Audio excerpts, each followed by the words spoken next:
এই প্রতিবেদনে আপনাদেরকে দেখাবো বর্ষাকালীন কিভাবে ছাগল পালন করা যেতে পারে। যে এলাকাগুলি একেবারে বর্ষার সময় জল উঠে যায়, হ্যাঁ, সেই সব এলাকায় কিভাবে ছাগল পালন করা সম্ভব সেই গল্পই আজকে তুলে ধরছি দক্ষিণ 24 পরগনার ক্যানিং লাগোয়া একটি এলাকা থেকে। এই প্রতিবেদন থেকে আপনি অনেক কিছু জানতে পারবেন যারা ছাগল পালন নিয়ে নানা রকম সমস্যায় ছিলেন। হ্যাঁ, বর্ষাকালে কি খাবার খাওয়াবো, বর্ষাকালে কোথায় রাখবো, কেমন এই বর্ষার জন্য ঘর বানানো উচিত, সব আজকের এই প্রতিবেদনে রয়েছে। সঙ্গে থাকুন, দেখতে থাকুন আজকের এই প্রতিবেদন। আশা করছি এই প্রতিবেদন খুব গুরুত্বপূর্ণ এবং তথ্যপূর্ণ হতে চলেছে। আপনাদের সঙ্গে রয়েছি আমি অনুপ কুমার, আপনারা দেখছেন এজ এগ্রো ইউটিউব চ্যানেল। যদি ইউটিউব থেকে দেখে থাকেন অবশ্যই সাবস্ক্রাইব করবেন এবং ফেসবুক থেকে দেখলে অবশ্যই ফলো করতে ভুলবেন না। চলুন প্রতিবেদনে ফেরা যাক। বলা যায় আপনার কাছে? আমার কাছে এখন 30 প্লাস। 30 প্লাস? হ্যাঁ, 30 প্লাস ছাগল আছে। কতদিন আগে শুরু করেছিলেন? আমি শুরু করেছি প্রায় 2.5 বছর প্লাস। 2.5 বছর আগে শুরু করেছিলেন? জি। 2.5 বছরে প্রথম যখন 2.5 বছর আগে শুরু করেন, কটা দিয়ে শুরু করেছিলেন? আমি ফার্স্ট শখের বাসে 2টো দিয়ে শুরু করেছিলাম। 2টো দিয়ে? হ্যাঁ, আমার এর পাশে অন্য কাজ আছে, তো 2টো দিয়ে শুরু করেছিলাম। তা দেখছি যে বেশ ভালোই লাগছে, বাচ্চা কাচ্চা প্রথমে হচ্ছিল। তো আস্তে আস্তে কী করলাম, আমি আরও 6টা মা ছাগল নিয়ে আসলাম, তারপর 4টে নিয়ে আসলাম। এইভাবে মোটামুটি একটা ফার্ম আকারে নিয়ে আসার চিন্তাভাবনা নিয়েছিলাম। এখন 30টা রয়েছে? এখন 30 প্লাস। এর মধ্যে সেলও তো করেছেন? হ্যাঁ, মোটামুটি এবছরে সেল করেছি, কিন্তু আমি প্রথমে প্রচুর সমস্যায় পড়েছিলাম। জার্নির প্রথম থেকেই তো নানা রকম সমস্যার সম্মুখীন হয়েছে। আর এই যে প্রত্যন্ত একটা এলাকায় এই যে ছাগলের খামার গড়ে তুলেছ, এখানে বর্ষা প্রায় 3 মাস, যেখানে একটু তোমার ফার্ম থেকে নামলেই জল এবং সেগুলো ধানের জমি বিল, সেখানে ছাগল পালন করছো। একটা বিশাল বড় প্রতিকূলতার মধ্যে তুমি ফার্ম তৈরি করেছো। এখানে দাঁড়িয়ে এই যে বর্ষার টাইমটা খুব টাফ, খুব টাফের বিষয়। আর এই যে দক্ষিণ 24 পরগনার এই ক্যানিংয়ে আমরা জানি 3 মাস প্রায় জলজমি থাকে, সেখান থেকে কিভাবে তুমি এই ফার্মটা চালাচ্ছ? দেখুন, বিশেষ করে আমাদের এইদিকে যে প্রশ্ন করেছেন খুবই ভালো প্রশ্ন। এই প্রশ্ন যদি এই উত্তরে যদি প্রত্যেকই ফার্মার যদি মানে পদ্ধতিটা না অবলম্বন করে, তাহলে এই বর্ষাকালের পর থেকে সে আর ফার্ম চালাবে বলে মনে হয় না। তার কারণ হলো, প্রথম বছরে আমি যখন করি ঠিক এইরকম ফেস আমি মানে নিয়েছিলাম। বর্ষাকালে খাবার পাইনি, কি খাওয়াবো, চারিদিকে মাঠ ভর্তি পানি। তো সেই সমস্যার সম্মুখীন হয়ে মোটামুটি আমি সেই সময় অনেক মা ছাগলও মারা গিয়েছিল, বাচ্চাও মারা গিয়েছিল। কিন্তু এখন করে যে পরামর্শটা প্রত্যেকের জন্য দেওয়া হবে, যে এই বর্ষাকাল আসার আগে আমাদের অবশ্যই খোরকাল থাকে আর ঘাস অ্যাভেলেবেল থাকে, আর কিছু শুকনো খাবার স্টক রাখতে হবে। শুকনো খাবারে বলতে চাইলে সাইলেজ বানিয়ে রাখতে পারে, শস্যের খোসা, মটরশুঁটি গাছের বুট, মানে বিভিন্ন মটরশুঁটি এখানে এলাকায় চাষ হয়, সেইগুলো যদি স্টক করে রাখতে পারে, তাহলে এই 3টে মাস আর কোনো দিন সমস্যা হবে না। খাবার স্টক রাখতে হবে, তাহলে বর্ষাকালে আর কোনো সমস্যা নেই। কি কি সমস্যার সম্মুখীন হচ্ছে? শুধুমাত্র খাবার কি না, আমি যে সম্মুখীন হয়েছি, আমার ফার্মে পিপিআর, গোটপক্স, এফএমডি, টিটি সমস্ত রোগের সম্মুখীন আমি হয়েছি। বেশ কিছু সময় যেহেতু আমাদের খাবারের সমস্যা, সেখানে আমাদের তার জন্য প্রস্তুতি নিতে হবে। কি কি প্রস্তুতি নেওয়া উচিত আপনি মনে করছেন? প্রস্তুতি বলতে বর্ষাকালে বিশেষ করে ভিজে জিনিস থেকে একটু এড়িয়ে থাকা দরকার। শুকনো খাবারটা অবশ্যই রাখা দরকার, তাতে বিশেষ করে ছাগলের জন্য খুবই ভালো। আমি নিজের সাইলেজ বর্ষাকালের জন্য স্টক করি, আদার্স অন্য সময় স্টক করি না। আমার কাছে আছে শস্যের খোসা আছে, এটা আমি খাওয়াই। যদি খুব প্রয়োজন বোধ মনে করি, তাহলে খড়ের সাথে একটু ভুসি মিশিয়ে, একটু গুঁড়ো খোল মিশিয়ে তাদেরকে দিই। আর মোটামুটি পোর্টালটাই সাইলেজটা 3 মাসের জন্য আমার স্টক থাকে। খড় হালকা ইউজ হয় যদি মনে করি, নাহলে আমার শস্যের খোসা, মটরশুঁটি গাছের যে আপনি শীতকালে স্টক করে রেখেছেন এগুলো? হ্যাঁ, এটা একটা প্লাস পয়েন্ট। এখন আপনার কাছে কি ধরনের ছাগলগুলো রয়েছে? আমি টোটালটাই ক্রস ব্রিডের উপরে কাজ করছি। কি বুঝছেন, এই ক্রস করে লাভ বেশি, না পিওর ব্রিডে লাভ বেশি, না দেশি করে লাভ বেশি? দেখুন, লাভ লসের গল্প বলতে গেলে সর্বপ্রথম তার এলাকা ভিত্তিক দেখতে হবে। যে কোনটা তার এলাকায় চাহিদা বেশি, মার্কেটিং ভালো আছে। মার্কেটিং ভালো আছে। আমার মার্কেটিংটা যেমন টোটাল যত খাসিগুলো হয় আমি একটা খাসি বেচি না, টোটাল খাসিটা আমার কুরবানি পারপাসে যায়। আমি এখন যেটা মার্কেটিং করেছি, যদি মা ছাগল হয় একটা মা ছাগল আমি বেচি না, তার কারণ হলো একটা মা ছাগল ফার্স্ট যখন হিটে আসে ব্রিডিং করানোর পরে তারপর আমি অনেকেই বলা থাকে গ্রাম থেকে এবং অনেকে বাইরেও চাহিদা থাকে, অনেক ফার্মাররাও বলে ব্রিডিং করানোর পরে আমি তারপর সেল করি, তাহলে আমি সেখানটার একটা ভালো দাম পাই। বিশ্বাসের সঙ্গে বেচতে পারে, বিশ্বাসের সাথে যে আমার নিজের ফার্মের বিডার দিয়ে বিট করিয়েছি, কোনো অসুবিধে নেই। সেখানে 2000 টাকার জায়গায় 5000 টাকা বেশি চাইলেও নিঃসন্দেহে সেটা পাওয়া যায়। এটাই আমার মার্কেট। মা ছাগল প্রেগনেন্ট করে বেচি, আর খাসি ছাগল একটাও বেচি না, কুরবানি পারপাসে। এইভাবেই আপনি মার্কেটিং করছেন? মার্কেটিং করি। মার্কেটিংয়ে কোনো কি সমস্যা হয়েছে এবং সমস্যা বুঝতে পারছেন? মার্কেটিং সমস্যা বলতে প্রথম বছরে আমার পুরো বাচ্চাটাই মর্টালিটি ছিল, কিন্তু এবছরে আমার মার্কেটিংয়ে কোনো সমস্যা হয়নি। বিভিন্ন জায়গায় যোগাযোগ ছিল, বাইরে থেকে পর্যন্ত লোক এসে এখান থেকে ছাগল নিয়ে গেছে। এই যে আপনার ফার্মটা কোথায় অবস্থিত? এবং আমরা তো ক্যানিংয়ের খুব কাছেই এই ফার্মটা মনে হচ্ছে। এই ফার্মটা হলো থানা হলো জীবনতলা, পোস্ট নাগরতলা। ক্যানিংয়ের আরেক দুটো স্টপেজ পরে বেদবেড়িয়া, মানে ঘুটিয়ারি শরীফের পাশে। শিয়ালদা থেকে আগে? হ্যাঁ, ক্যানিংয়ের দুটো স্টপেজ আগে বেদবেড়িয়া থেকে। সমস্যাগুলো এই যে আপনার দক্ষিণ চব্বিশ পরগনায় এই যে এলাকায় হচ্ছে, সেই সমস্যাগুলো তো অন্য এলাকায় হচ্ছে না। এই এলাকা ভিত্তিক কি ফার্ম করা উচিত আপনি মনে করেন? যে কোনো ফার্মার এই গোটারিতে আসতে গেলে তার এলাকাটা আগে দেখতে হয়। এমনও হতে পারে হঠাৎ বাড়িতে এমন একটা দুর্ঘটনা ঘটে গেছে যে আমি 10টা মা ছাগল বা 10টা খাসি এখন এমার্জেন্সি আমার বেচলে আমার 50,000 হোক 1 লাখ হোক আসবে, সেটা নিয়ে কাজে লাগাতে পারবো। এলাকা ভিত্তিক সেই চাহিদাটা থাকলে সেটা সম্ভব। না হলে বাইরে থেকে কে কখন আসবে, এসে নিয়ে যাবে, দরদাম হবে কি না, এ বিষয়ে মানে এভাবে ফার্ম করা যাবে না। তার এলাকাটা দেখতে হবে যে ব্ল্যাক বেঙ্গলের ছোটো কানের চাহিদা, না অরিজিনালের চাহিদা, না ক্রস বিটের চাহিদা। এটাই প্রত্যেক ফার্মারের খেয়াল রাখতে হবে।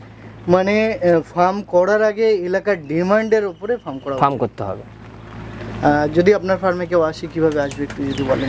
শিয়ালদা থেকে যদি আসে তাহলে বেদবেড়িয়া নামতে পারে বা তালদি স্টেশনে নামতে পারে। ওখান থেকে টোটো ধরলে 15 মিনিটের রাস্তা।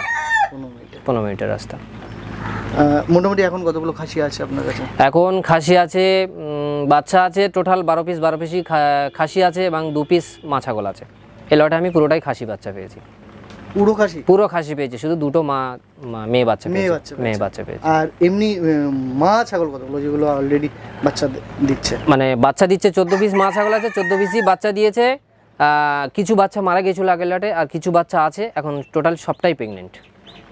এই যে মারা যাওয়ার কথাটা শুনছি, মারা যাওয়ার জন্য স্পেশালি কি কি সমস্যা দেখছেন?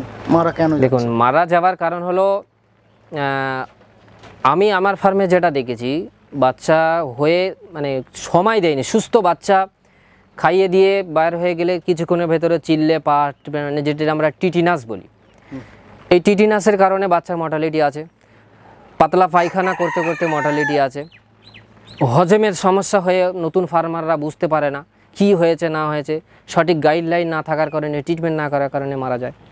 মা ছাগলগুলো আমার ফার্মে যেটা হচ্ছে রক্তশূন্যতা হয়ে মারা গেছে, হয়তো মানে নতুন জানতাম না, চোখ সাদা হয়ে যেত, তারপরে আস্তে আস্তে আস্তে ছাগলটা পড়ে যেত, গিয়ে আর উঠতো না।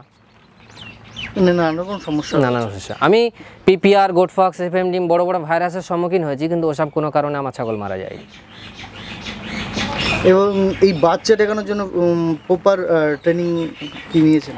হ্যাঁ, বাচ্চা অবশ্যই ট্রেনার মানে ট্রেনিং নিয়েছি। আমাদের সোনারপুরে চন্দনা নস্কর, মোটামুটি ওনার কাছ থেকেই বাচ্চার উপরেই গাইডলাইনটা আমি বেশি পেয়েছি। বাচ্চাটা ফার্মের একটা ব্রিডিং ফার্মের বাচ্চাটা মেন জিনিস হলো বাচ্চা ব্রিডিং ফার্মের জন্য। কত পার্সেন্ট বাচ্চা আপনার মারা গেছে? আমার টোটাল 100-এ 100-এই প্রথমে। এখন কত টিকছে? এখন 100-এ 100-ই আছে। মানে এবার যে বাচ্চাগুলো হলো সেগুলো সবগুলো টোটালি আছে, একটা বাচ্চা আর কাটেনি। এই যে সমস্যাগুলো আপনি দেখাচ্ছেন, যে এই টিটিনাস বা আলাদা আলাদা সমস্যাগুলো আপনার চোখে বেঁধেছে, এছাড়াও কি আরও সমস্যা শুনেছেন? অবশ্যই সমস্যা শুনেছি বলতে আমি এখন গ্রামে মোটামুটি চিকিৎসক বললে আমি গ্রামে চিকিৎসা করি, নিজেও চিকিৎসা করছেন? নিজে এখন চিকিৎসা করি, বিভিন্ন জায়গা থেকে ট্রেনিং নিয়ে এসেছি, সরকারিভাবেও ট্রেনিং দিয়েছে আমাকে। তো আমি প্রচুর সমস্যা, পেটের ভিতরে বাচ্চা মারা যাওয়া, পেট ফুলে কি কারণে ফলে, পেটের ভিতরে নাড়ি এবং কুত্তা মানে আমাদের যে মাঠে চড়িয়ে খাওয়ায় ছাগল, কুত্তা পর্যন্ত নাড়ি পর্যন্ত কেটে দিয়েছে, সেই সব নাড়ি পর্যন্ত সেলাই করা, বিভিন্ন পেটে জল জমে যাওয়া, অ্যাসিডোসিস, অ্যালকোলিসিস, বিভিন্ন রোগের সম্মুখীন আমি হচ্ছি। এখন নিজের ট্রিটমেন্টগুলো করছি এবং সাকসেস পাচ্ছি, প্র্যাকটিসও করছেন? প্র্যাকটিসও চলছে।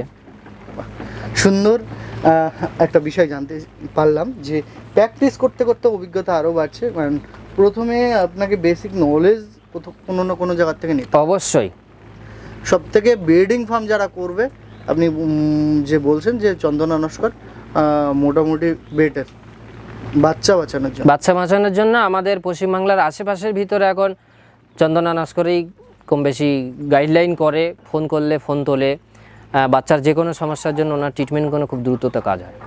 কিছু সমস্যার মধ্যে একটা প্রধান সমস্যা হলো জল, আর জলের জন্য ঠিকঠাক ঘর বানাতে হবে।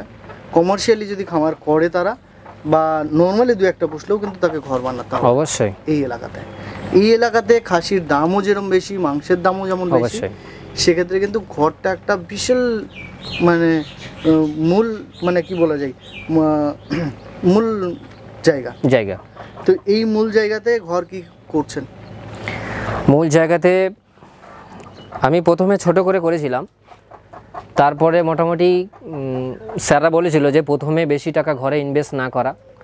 তো আমি এই ঘরটা বানিয়েছিলাম, টোটাল আমার 55 থেকে 60 হাজার টাকা এই ঘরটা কমপ্লিট। না, আপনার এখানে তো যে অন্য অন্য জায়গায় যেমন মাটিতে বসা যায়, আপনার এখানে মাটিতে বসা 3 মাস খুব সমস্যা।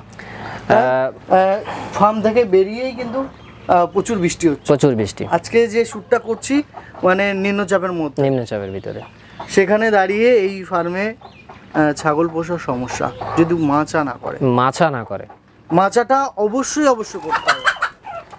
বিশেষ করে যে এলাকা শুকনো এলাকা, বর্ষাকাল হলেও শুকনো থাকে, পানি দাঁড়ায় না, টোটালি পানি বন্ধ হয়ে গেলে সঙ্গে সঙ্গে শুকিয়ে যায়, সেই এলাকার বিষয়টা আলাদা। কিন্তু আমাদের এলাকায় ছাগল পালন করতে গেলে বিশেষ করে বর্ষাকালে মাচা যদি না থাকে নিচেতে অসম্ভব। যেমন তোমার ফার্ম থেকে বেরিয়েই কাদা, ছাগলের খুব সমস্যা হয়, প্রচণ্ড সমস্যা। ছাগলকে যত শুকনো রাখতে পারবে তত ভালো। অনেক রকম রোগ থেকে ছাগলের আসবে না, কিন্তু ছাগলকে